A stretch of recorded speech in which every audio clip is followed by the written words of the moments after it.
네, 앞서서 세 가지 중요한 소식들 전해드렸고요. 지금부터는 시황센터 연결해서 글로벌 시황부터 국내 증시의 마감 상황까지 자세히 알아보도록 하겠습니다. 김민아 캐스터, 글로벌 증시 마감 시황부터 전해주시죠. 네, 유럽 증시는 혼조세를 띄었습니다. 이 주요국 증시들이 혼조세를 나타내면서 범유럽 지수인 유로스톡스 50 지수는 소폭 하락하며 거래를 마쳤는데요. 지수 확인해보시면 유로스톡스 50 지수는 0.06% 소폭 밀려나면서 4,198포인트 선에 종가를 형성했습니다. 지속되고 있는 중동의 지정학적인 리스크 그리고 금리 인상이 막바지에 다다랐다는 기대감, 이 두 가지 사이에서 줄다리기가 팽팽하게 이어지고 있는 상황인데요. 이제 유럽뿐만 아니라 미국 이렇게 두 가지 글로벌 증시에서는 금리 인상이 막바지에 다다랐다라는 기대감에도 무게가 실리고 있습니다. 22 인사들도 금리 인상이 정점에 다다랐을 가능성을 시사를 했는데요.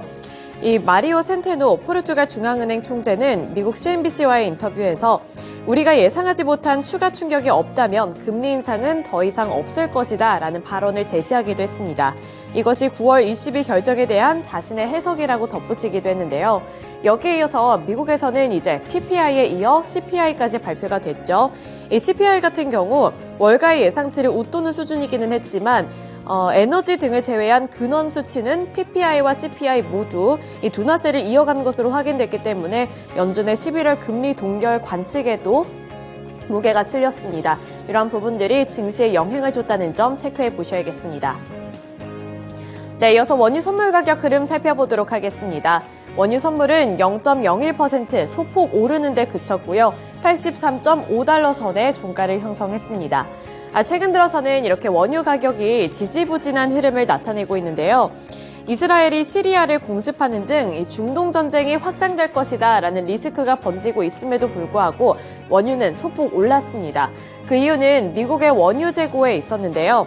미국의 원유 재고가 크게 늘어났다는 소식 때문에 이렇게 원유 가격은 지정학적인 리스크에도 불구하고 소폭 올랐습니다. 지난주 미국 원유 재고는 약 1,000만 배럴 증가한 4억 2,420만 배럴을 기록을 했는데요. 이는 50만 배럴 증가할 것이라고 예상을 했던 시장의 예상치를 크게 웃도는 수준이었습니다. 이러한 부분들이 원유 선물 가격에도 영향을 줬다는 점 보셔야겠습니다. 네, 이렇게 원유 선물 가격 흐름과 유럽 증시 마감 상황 전달해 드렸는데요. 이어서 미국 증시 마감 상황은 SH인베스트먼트 김선영 연구원 통해서 들어보도록 하겠습니다. 연구원님 안녕하세요. 네, 안녕하십니까. 네, 미국 증시 어떻게 마감했는지 궁금합니다. 분위기 어땠나요? 예상을 웃던 9월 CPI로 인해 미국 국채금리가 반등하면서 오늘 뉴욕 증시는 5거래일 만에 하락 마감됐고 지수별로는 다우지수가 0.5%, S&P 500은 0.6, 나스닥은 0.63%, 러셀 2000은 2.3%의 약세로 거래를 마쳤습니다. 연방노동부에 따르면 9월 CPI는 전달 대비 0.4%가 상승해 지난달에 0.6% 대비 상승폭이 감소했지만 예상치였던 0.3%를 상회했고 전년 대비로는 3.7% 올라 역시 예상치 3.6%로 웃돌았으며 변동이 심한 식품과 연료를 제외한 근원 소비자 물가지수는 전년 대비 4.1% 상승해 8월에 4.3%에 비해 둔화됐고 전월 대비로는 0.3% 상승했는데요. 헤드라인 CPI의 상승은 휘발유 가격 상승에 큰 영향을 준 가운데 에너지 지수는 한 달간 1.5% 상승하며 평균을 끌어올렸고 9월 중 식품 지수가 전달 대비 0.2%, 외식 비용이 0.4% 상승했으며 근원 CPI 가운데 하락한 분야는 중고차와 트럭이 2.5%의 하락세를 보였으며 의류 마이너스 0.8%, 통신 마이너스 0.8% 등을 보였고 많은 전문가들은 미국 고용시장의 견조세를 보이는 가운데 물가 압력까지 완화되지 않음으로써 연준의 금리 인상 전망이 다소 우세해졌다고 평가하는 상황입니다. 오늘 특징 종목들을 보면 다우지수의 구성 종목인 약국업체 월그린스 보스는 다소 부진한 지난 분기 실적에도 불구하고 최근 진행하고 있는 비용 절감 정책이 효과를 보이고 있다면서 긍정적인 올 연말 전망을 내놓은 데 따라 오늘 7%가 급등했고 반면 증권사 RBC가 매출 증가 추세 감소 가능성을 이유로 투자 의견을 비중 확대해서 시장 비중으로 낮춘 데 따라 의료기기 업체 레스매드가 5.6%의 급락세를 보였으며 업종별로는 에너지와 IT가 소폭 상승했던 반면 그 외 전 업종이 하락했고 벤치마크 10년 만기 국채금리는 전일 대비 상승한 4.712%, 달러 인덱스는 0.7%의 급등세를 보였습니다. 고금리 상황 속에서도 미국의 고용시장이 탄탄한 모습을 보이면서 오늘 채권 금리 상승으로 이어지며 뉴욕 증시의 또 다른 하락 요인으로 작용했습니다. 노동부에 따르면 미국의 노동시장 과열 상황을 가늠할 수 있는 지표 중 하나인 지난주 미국 내 신규 실업수당 청구 건수가 전주 대비 2,000건이 증가한 20만 9천 건을 기록해 시장 예상에 부합했고 반면 2주 이상의 연속 청구 건수는 전주에 166만 4천 건에서 170만 2천 건으로 소폭 증가한 것으로 나타났습니다.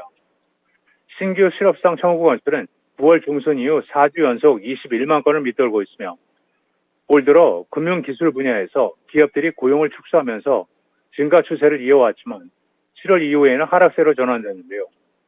실업수당 청구 건수가 낮은 수준에 머무는 것은 미국의 노동시장이 견조하다는 의미로 볼 수 있으며 연방준비제도는 노동시장의 과열이 인플레이션 고착화를 초래할 수 있는 만큼 이 지수를 주시하는 것으로 알려져 있습니다. 미국의 주요 자동차 제조업체 세 곳에서 사상 초유의 동시 파업을 진행 중인 전미 자동차 노조 UAW가 기습적으로 포드 자동차의 최대 생산 공장으로 파업을 확대한다는 뉴스가 오늘 시장의 또 다른 악재였습니다.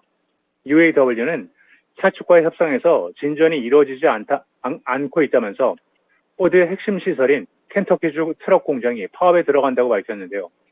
노조원이 약 8,700명인 이 공장에서는 픽업 트럭 F 시리즈와 대형 스포츠 유틸리티 SUV, 링컨 내비게이터, 그리고 엑스페디션 등을 조립 생산하며 포드 내에서 수익성이 가장 높은 공장으로 포드의 글로벌 자동차 매출의 약 6분의 1 정도인 연간 250억 달러를 차지하고 있습니다. 포드는 2028년 초까지 임금을 23% 인상하는 안을 제안했고 이것은 생활비 조정 등을 감안하면 사실상 약 30%의 인상 효과가 있는 것으로 알려졌지만 UAW 측은 임금 인상폭 추가 확대, 2단계 임금 체계 폐지, 그리고 배터리 자회사 공장으로의 노조 확대 등을 요구하고 있는 가운데 포드 측은 이번 결정이 지극히 무책임한 것이지만 노조의 지도부가 평판 송상과 산업계의 혼란을 통해 디트로이트 3사에 수개월간 피해를 주겠다는 지도부의 전략을 감안할 때 놀랍지 않다고 비판하고 있습니다. 핀테크 대출 플랫폼인 그린스카이를 매각한다고 발표한 골드만삭스의 주가가 오늘 1% 하락해 309달러 85센트 거래를 마쳤습니다. 골드만은 식스스트리트, KKR, 베이비유 에셋 매니지먼트, 그리고 카드웍스 등이 포함된 투자자 그룹에게 그린스카이를 매각하는 데 합의했고 그린스카이는 주택 리모델링을 원하는 소비자들에게 계속 대출을 제공할 것이라고 덧붙였습니다. 다음 주 화요일 분기 실적을 발표하는 골드만은 이번 거래로 3, 4분기 실적에서 주당 약 19센트의 이익이 줄어들 것이라고 덧붙였는데요. 골드만은 지난해 그린스카이를 17억 달러에 매입했지만 그린스카이가 포함된 소비자 대출 부분에 대한 손실이 커지면서 이에 대한 철수를 결정한 것으로 알려지고 있습니다. 마지막으로 내일은 미시간 대학의 10월 소비자 태도 지수가 발표되며 시장 예상은 전달 대비 소폭 상승한 67.5이며 이어 노동부의 9월 수출입 가격이 발표되고 다우지수의 구성 종목인 JP 모건 체이스와 유나이티드 헬스그룹을 시작으로 웰스파고, 블랙록, 시티그룹, PNC 파이낸셜, 그리고 프로그레시브 코퍼레이션이 지난 분기 실적을 발표합니다. 네, 이렇게 유럽 증시에 이어서 미국 증시 마감 상황까지 함께 들어봤습니다. 오늘 말씀 고맙습니다. 네, 감사합니다. 네, 글로벌 증시 들어봤고요. 어제 시장 국내 증시는 어떠한 흐름을 이어갔을지 국내 증시 마감 상황도 함께 살펴보도록 하겠습니다. 어제 코스피와 코스닥은 양 지수 모두 강세로 거래를 마쳤습니다. 코스피 지수도 1% 넘게 오르면서 이틀 연속으로 상승 마감에 성공했는데요. 코스피 지수는 전거래일 대비 1% 넘은 1.21% 상승을 했고요. 2,479포인트 선에서 종가를 형성했습니다. 어제 장중에 2,460포인트 선을 회복을 했고요. 그 이후에 2,470포인트 선까지 탈환을 한 이후 79포인트 선, 80포인트를 바라보면서 종가를 형성을 한 건데요. 시가총액 상위 종목들은 어떠한 주가 흐름을 나타냈을지 시총 상위 종목들부터 함께 확인해 보도록 하겠습니다. 네, 반도체 종목들 일제히 빨간불을 켜냈습니다. 삼성전자가 1.03% 상승해줬고요. SK하이닉스 같은 경우에는 더 큰 탄력 받아 나가면서 4%대 강세를 기록했습니다. 삼성전자는 1.03% 오른 68,900원을 기록했고요. SK하이닉스 같은 경우에는 4% 넘게 올라줬습니다. 4.19% 상승한 124,200원의 종가를 기록했는데 장 막판에 가서 더 큰 탄력 받아 나갔다는 점도 참고해 보셔야겠습니다. 네, 2차전지 셋업체들 확인해 보시죠. 2차전지 셋업체들 확인해 보시면 LG에너지솔루션이 0.3% 올라주면서 강보합권 수준에서 마무리를 지었고요. 삼성 SDI가 4.7%, LG화학은 2.12% 상승했습니다. 어제 전반적으로 2차전지 셋업체들 쪽으로도 투자 심리가 나쁘지 않은 모습이었는데요. 2차전지 관련해서는 추후에 특징주 넘어가서 더 자세하게 살펴보도록 하겠습니다. 그 외에 포스코 퓨처엠이라든지 포스코 홀딩스 같은 경우에도 일제히 빨간불을 켜냈는데요. 포스코 퓨처엠 같은 경우에는 전일 시장 2%대 상승률을 나타냈고요. 포스코 홀딩스도 마찬가지로 2.17% 상승하며 거래를 마쳤습니다. 인터넷 플랫폼주들 쪽으로도 매수세가 일부 유입되면서 네이버가 0.31% 오른 확인해 보시면 193만 3,600원을 기록을 했고요.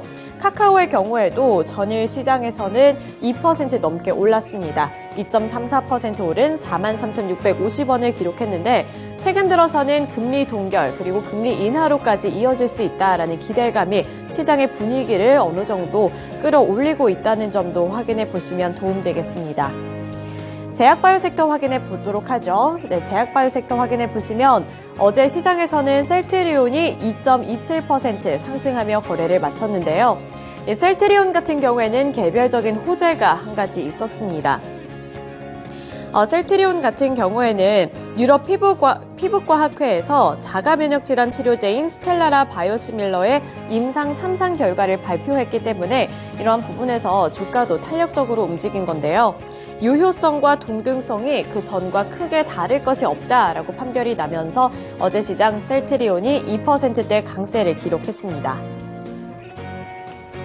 완성차 기업들은 반면에 어제 시장에서 그렇게 주목받지는 못했습니다. 현대차가 0.74% 소폭 하락했고요. 기아는 보합권에서 마무리 지은 가운데 현대모비스는 0.43% 소폭 오르며 거래를 마쳤습니다. 코스닥 확인해 보도록 하겠습니다. 어제 코스닥은 코스피보다도 더 강한 시세를 분출했는데요. 이틀 연속으로 강세를 기록했고 이틀 연속으로 2% 넘게 올랐습니다. 전일 코스피 지수를 확인해 보시면 코스피는 2.25% 오른 835포인트 선에서 종가를 기록했는데요. 시가총액 상위 종목들의 분위기도 나쁘지 않았습니다. 오히려 좋았다고 볼 수가 있는 게 에코프로 그룹주들 쪽으로 다시 한번 매수세 유입되면서 일제히 강한 흐름을 기록했는데요. 에코프로가 3.56% 그리고 에코프로 BM이 4.31% 올랐습니다.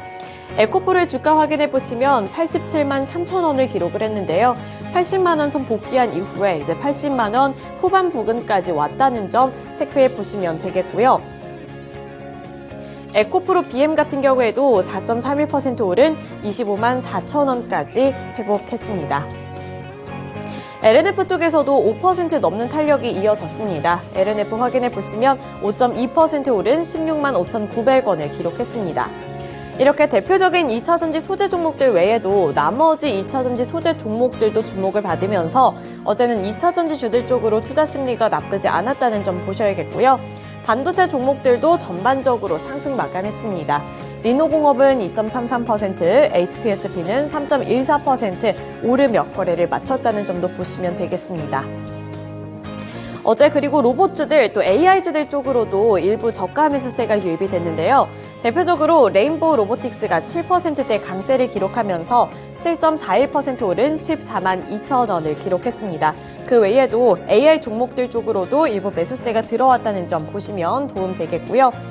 어제 엔터주들 쪽으로도 투자 심리가 좋았습니다. JYP 엔터테인먼트, SM 같은 경우에는 강세를 기록을 했는데 JYP 엔터테인먼트 6%대 탄력을 받았고요. SM의 경우에도 3.7% 강세를 기록했습니다. 그리고 현재 이 코스닥 화면에는 없지만 어제 하이브의 주가도 7% 넘는 강세를 기록을 했는데요. 아티스트 컴백에 대한 기대감 때문에 이렇게 매수세가 유입이 됐다라고 보시면 되겠습니다. 대표적으로 하이브 같은 경우에는 BTS 정국이 또 이제 컴백 라인업으로 예정이 되어 있고요. 세븐틴이 또 함께 컴백을 한다라는 소식까지도 더해지면서 주가도 함께 움직이는 모습이 연출됐습니다. 또 JYP와 SM 같은 경우에도 실적에 대한 기대감이 있다는 점 보시면 되겠습니다. 네, 마지막으로 포스코 DX 같은 경우 12.75% 두 자릿수대 급등세를 연출을 했습니다. 이 포스코 DX 같은 경우에는 개별적인 호재 소식이 한 가지 있었다는 점 확인을 해보시면 도움이 될 텐데요. 어제 시장에서는 12.75% 강세를 기록해주면서 56,600원을 기록했습니다. 네, 이어서 특징주 확인해 보도록 하겠습니다. 첫 번째 특징주로는 2차 전지 종목들 확인해 보도록 할 텐데요. 그 전거래일에 LG 에너지솔루션의 호실적으로 인해서 어제 시장에서도 이렇게 2차 전지주들이 주목을 받았습니다. 전반적으로 매수세가 확산이 되는 모습이었는데요. 바로 앞서서 살펴봤던 이 포스코 DX의 호재 소식부터 살펴보도록 하겠습니다. 이 포스코 DX 같은 경우에는 효성 첨단 소재의 AWOX를 공급한다는 소식에 장 막판에 이렇게 급등해주는 모습이 연출되면서 두 자릿수대 급등세를 연출했다는 점 확인해 보시면 되겠고요. 어제 코스피에서 2차전지 셋업체들이 전반적으로 오른 가운데 코스닥에서는 이런 2차전지 소재 종목들 리튬 관련해서 나노신 소재도 7.26% 올랐고요. 첨보도 3.77% 올라줬습니다. 그 외에도 코스모 화학이라든지 테라사이언스 이런 종목분들에서도 뚜렷한 상승세가 기록이 됐다는 점 보시면 도움이 되겠는데요. 2차 전지 종목들이 이렇게 오른 것은 우선은 실적에 대한 기대감이 나타나고 있기 때문입니다. 하나증권에서는 4분기 실적의 경우 유럽의 수요 둔화 지속에도 불구하고 미국 고객사 생산 차질 이슈가 점진적으로 완화됨에 따라 제품 출하가 증가하고 매출 증가 및 수익성 개선이 동반되면서 3분기 대비 증액이 가능할 것으로 판단된다라고 분석했는데요. 여기에 NH투자증권도 최근 2차 전지 업종의 주가 하락의 가장 큰 원인인 실적 우려가 4분기부터는 점진적으로 완화될 것이다 라고 전망했습니다. 연말에는 신규 수주와 증설 등의 모멘텀이 주가 반등의 촉매제가 될 것이다 라고 전망하면서 2차 전지주들을 향한 호 전망을 제시했다는 점 참고해 보시면 도움이 되겠습니다. 또 어제 같은 경우에는 사우디 빈살만이 전기차 투자에 올인을 한다라는 소식까지도 더해지면서 2차 전지주들 연일로 강세를 기록했습니다. 또 이렇게 소재 종목들 뿐만 아니라 어제는 알루미늄 그리고 철강주들 쪽으로도 매기가 확산되는 모습이었는데요. 대표적인 알루미늄 종목들로 사마 알미늄, 그리고 남선 알미늄이라든지 TCC 스틸, 조일 알미늄, 알루코까지도 일제히 강세로 거래를 마쳤는데 오후장에 들어서 탄력적인 움직임이 포착됐습니다. 네, 다음 특징주 확인해 보도록 하겠습니다. 다음 특징주로는 테마 관련 종목들 확인해 보도록 할 텐데요. 어제 시장에서는 이 테마 섹터 내에서 마리화나 관련 종목들, 테마 관련 종목들이 강세를 기록했습니다. 우리바이오가 21.17% 올라줬고요. 오성 첨단 소재도 6.25%, 세토피아가 3.43%, 화일약품이 3.61% 올랐습니다. 미국에서 이제 의료용 대마 판매가 확대된다는 소식에 상승세가 나타난 건데요. 미국의 한 주에서는 이제 약국에서 판매를 할 수 있게 됐다라는 소식을 전해왔습니다. 이렇게 첫 번째 주가 시작이 됨에 따라서 환자들이 더 쉽게 의료용 대마 오일을 구매할 수 있다라는 소식이 기대감을 불러일으켰고요. 따라서 국내 증시에서도 이렇게 관련주 찾기에 분주한 모습이 나타났습니다. 네, 마지막으로 로봇주들 확인해 보도록 하겠습니다. 제가 앞서서 레인보우 로보틱스의 주가 흐름 짚어드린 바 있는데요. 저가 매수세가 유입이 됐고 이제 협력 이슈에 따라서 관련 종목들이 급등을 해줬습니다. 저는 산업통상자원부가 주최하고 있는 2023 로보월드가 경기 고양시 킨텍스에서 11일부터 14일까지 개최가 될 예정인데요. 여기서 이제 전통적인 제조업용 로봇뿐만 아니라 최근에 주목을 받고 있는 신개념 협동 로봇이 시연이 됐다는 점에서 시장은 주목하고 있습니다. 또 한국 산업용 로봇 1위 기업인 HD 현대 로보틱스와 협동 로봇 점유율 세계 2위 기업인 대만 테크맨 로봇이 이번 행사에서 협동 로봇 공동 개발 및 상호 판매 협약을 체결했다는 점에서도 주목을 받고 있는 상황이고요. 또 어제 같은 경우에는 국내 농기계 업체들이 자율주행 농기계 개발이 본궤도에 올랐다라는 평가를 받은 영향으로 국내에서는 이 로봇주들 쪽으로도 매수세가 유입됐습니다. 그리고 로봇주들뿐만 아니라 대동이라든지 TYM 같은 농기계 관련 종목들도 앞으로 이 신기술에 대한 기대감을 안으면서 급등했습니다. 네, 이렇게 특징주들까지 함께 알아봤고요. 지금까지 글로벌 증시 마감 상황이었습니다.